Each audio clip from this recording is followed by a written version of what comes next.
Hello friends, welcome back to my channel. అందరూ ఎలా ఉన్నారు? అందరూ బాగున్నారా? నేనైతే చాలా బాగున్నాను. మీ అందరూ కూడా బాగుండాలని కోరుకుంటున్నానండి. ఈరోజు అయితే నేను ఇంకొక టేస్టీ రెసిపీతో మీ ముందుకు వచ్చేసాను.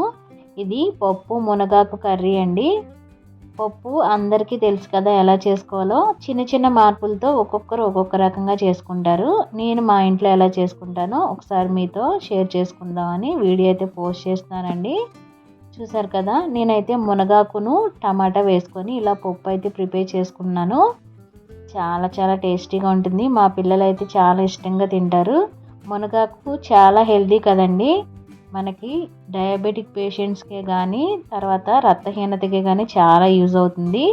మునగాకుతో ఇలా వారానికి ఒకసారైనా అట్లీస్ట్ నెలకు ఒకసారైనా వండుకొని చూడండి, చాలా బాగుంటుంది. నేనైతే ఇలా కందిపప్పు తీసుకున్నానండి. కందిపప్పులో 2 రకాలు ఉంటాయి.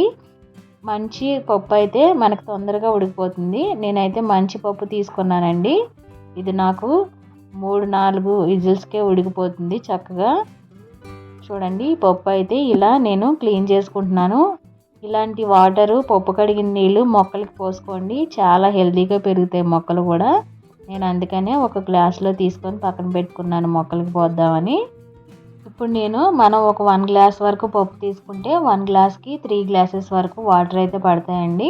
నేనైతే ఒక 3 గ్లాసెస్ వరకు వాటర్ వేసుకుంటున్నాను. ఎందుకంటే నేను పప్పు అయితే పలచగానే చేసుకుంటానండి, మరీ ముద్దగా అయితే చేసుకోను. మనం పప్పు ఉడికించుకున్న తర్వాత కొంచెం సేపటికైతే చాలా ముద్దగా అయిపోతుంది కదా కందిపప్పు అయితే చాలా ఫాస్ట్గా. అందుకని కొంచెం పలచగానే దించుకుంటాను నేనైతే. చూసారు కదా, ఇదంతా లేత మునగాకండి. నేను లేత మునగాకు తీసుకున్నాను. ముదురు మునగాకైనా పర్వాలేదు, కానీ నా దగ్గర లేత మునగాకు అయితే దొరికింది నాకు. ఇలా నేనైతే అదే తీసుకున్నాను. ఇది ఒక 2 కప్స్ వరకు ఉంటుందండి. ఇప్పుడు ఇలా కాడలు ఉన్నాయి కదా, మునగాకు కాడల్ని ఇలా ఏరి పక్కన పడేసుకోండి, లేకపోతే మరీ చేదుగా ఉంటుంది కర్రీలోకి అయితే అవన్నీ వేసుకుంటే. అంతేకాకుండా పీచులు పీచులుగా మనకు అక్కడక్కడ కనిపిస్తూ ఉంటాయి పప్పులో, సరిగ్గా తినరు పిల్లలు కూడా ఇష్టంగా. ఇలా అయితే నేను మొత్తం అయితే ఇలా తీసేసి పక్కన పెట్టేసుకుంటున్నానండి. ఇప్పుడు మొత్తం ఇలా ఏరేసుకున్న తర్వాత ఇలా జల్లీ ఉంది కదా, జల్లీ దాంట్లోనే వేసుకున్నాను నేను. ఆకులు బయటికి పోకుండా ఉంటాయని దీంట్లోనే వేసుకొని నేను దీంట్లోనే క్లీన్ చేసుకుంటానండి. చూసారు కదా, ఇప్పుడు మొత్తం ఇలా క్లీన్ చేసుకొని పప్పును కూడా రెడీ చేసి పెట్టుకున్నాను కదా, ఇప్పుడు దాంట్లో ఇలా వేసేసుకుంటున్నాను కడిగి పెట్టుకున్న మునగాకుని. ఇప్పుడు టమాటాలు ఒక 2 నుండి 3 వరకు వేసుకోండి. నేనైతే ఒక 2 పెద్ద టమాటాలు అయితే వేసుకుంటున్నాను. అలాగే ఇవి కొత్తిమీర కాడలండి. నేను ఓన్లీ కాడల వరకు మాత్రమే వేసుకుంటున్నాను. దీంట్లో ఫ్లేవర్ చాలా బాగుంటుందండి కాడలు వేసుకొని వండుకుంటే. నేను అప్పుడప్పుడు శనగపప్పు కూడా వేసుకొని వండుకుంటానండి. శనగపప్పు నేను ముందుగా నానబెట్టుకోలేదు, లేదంటే నానబెట్టుంటే ముందే వేసేదాన్ని. మీకు కావాలంటే శనగపప్పు కూడా కొంచెం ఒక 2 స్పూన్స్ వరకు యాడ్ చేసుకోండి, అది ఇంకా టేస్ట్ చాలా బాగుంటుంది. ఆల్రెడీ నా ఛానల్లో పప్పు వీడియో నేను అప్లోడ్ చేశాను. ఇది మునగాకుతో కలిపి నేను వండుకుంటున్నాను ఇలా. దాంట్లోకి పసుపు కారము సరిపడా వేసుకుంటున్నాను. ఉప్పు వేయొద్దండి, ఇప్పుడే ఉప్పు వేస్తే మనకి పప్పు తొందరగా ఉడకదు. కొంచెం ఆయిల్ కూడా వేసుకుంటున్నాను పప్పు తొందరగా ఉడకడానికి. ఇలా చింతపండుని నేను ఇలా చిన్న గ్లాస్లో వేసుకొని దాంట్లోనే ఉడికించుకుంటున్నానండి. ఇలా పులుపు వేస్తే పప్పు ఉడుకుతుందో లేదో అని డౌట్ ఉంటుంది కదా, అందుకని నేను వేయట్లేదు. పప్పు తొందరగా ఉడికిపోవాలంటే చింతపండు వేయకపోవడమే బెటర్. చింతపండు వేసినా కానీ ఉడుకుతుంది, కానీ చాలా టైం పడుతుంది. నేను అందుకనే వేయకుండా అలా గ్లాస్లో సపరేట్గా పెట్టి ఉడికించుకుంటున్నాను. ఇలా అయితే నాకు ఒక 5 విజిల్స్కే మెత్తగా ఉడికిపోయిందండి. చింతపండు వేస్తే కనుక మనకు ఒక 7-8 విజిల్స్ అయినా పడుతుంది మనకి.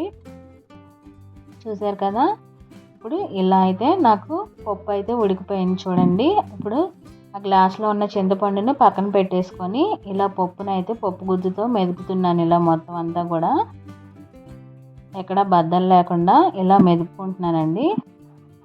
మనకి మరీ పేస్ట్ లాగా అయ్యే కన్నా అక్కడక్కడ ఇలా తగులుతూ ఉంటేనే చాలా టేస్ట్గా ఉంటుంది.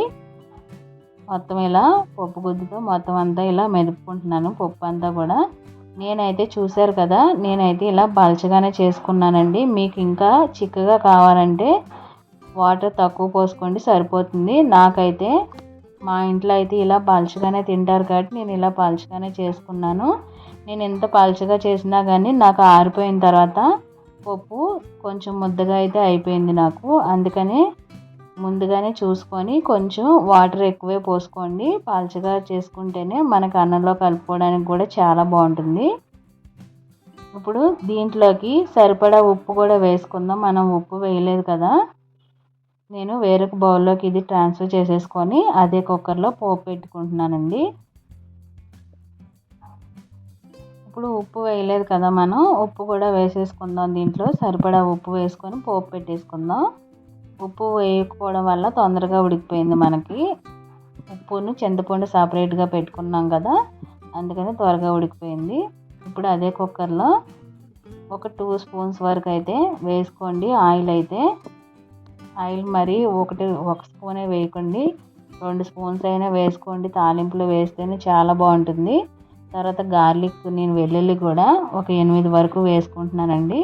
మా పిల్లలైతే ఎల్లుల్లిపాయలు అడిగి మరీ వేసుకొని తింటారు. చాలా చాలా ఇష్టం వాళ్ళకైతే.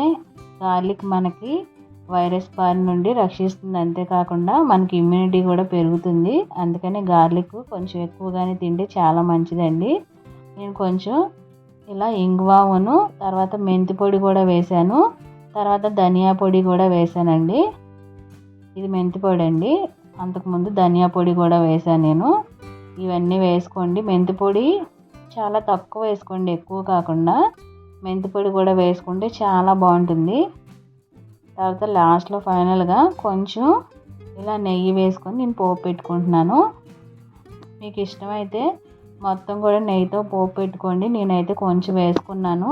ఆల్రెడీ మనం అన్నంలో కలుపుకొని తినేటప్పుడు నెయ్యి ఎలాగో వాడతాం కాబట్టి నేనైతే ఇలా వేసుకొని పోపు వేసి ట్రాన్స్ఫర్ చేసేసుకున్న తర్వాత బౌల్లోకి కాసేపు మూత పెట్టుకుంటున్నానండి. పోపు అంతా కూడా కర్రీకి పడుతుందని స్మెల్ అంతా మూత పెట్టుకొని ఉప్పు అయితే చూసుకుంటున్నాను. నాకైతే కరెక్ట్గా సరిపోయిందండి. చాలా బాగుంది కర్రీ అయితే. ఇప్పుడు వేరొక బౌల్లోకి తీసుకొని సర్వ్ చేసేసుకుంటున్నాను. చూసారు కదా, నేను ఈ క్వాంటిటీలోనే ఎప్పుడు చేసుకుంటానండి. పలుచగానే తింటారు మా ఇంట్లో. కాసేపటికి నాకైతే అది ఇంకా చిక్కగా అయిపోతుంది. మీ ఇంట్లో కూడా ఇలాగే చేసుకుంటారా పలుచగా? ఎంతమంది చేసుకుంటారో ఒకసారి నాకు కామెంట్ చేసి చెప్పేయండి. ఫైనల్గా అయితే నా పప్పు ఇలా రెడీ అయిపోయింది. చాలా టేస్టీగా ఉంటుంది, అంతేకాకుండా చాలా హెల్తీ కూడా. అప్పుడప్పుడైనా ఇలా మునగాకుతో చేసుకొని చూడండి, చాలా చాలా మంచిది హెల్త్కి కూడా. డయాబెటిక్ పేషెంట్స్ ఎవరైనా ఉంటే తప్పకుండా ఇలా వీక్లీ వన్స్ అయినా లేకపోతే మంత్లీ వన్స్ అయినా ఒకసారి ఇలా వండుకొని చూడండి, మునగాకు ఎక్కడైనా దొరికితే. మీలో ఎవరైనా ఫస్ట్ టైం నా ఛానల్ చూస్తున్నట్టయితే ప్లీజ్ లైక్ చేసి subscribe. Thanks for watching. Bye bye. Thank you.